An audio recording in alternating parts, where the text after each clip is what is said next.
And guys, so nagtanim sila ng palay dito sa gilid ng ilog.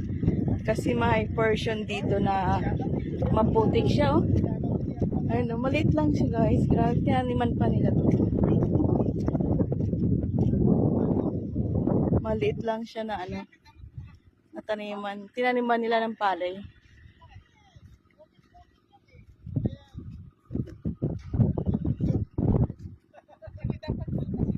Hanggang doon yan, no? May ano doon, may tanim.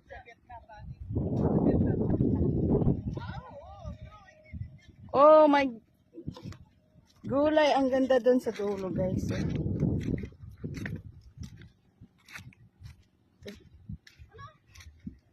Ang ganda dito, may ano dito, oh, balsa. Pwede ba gamitin to?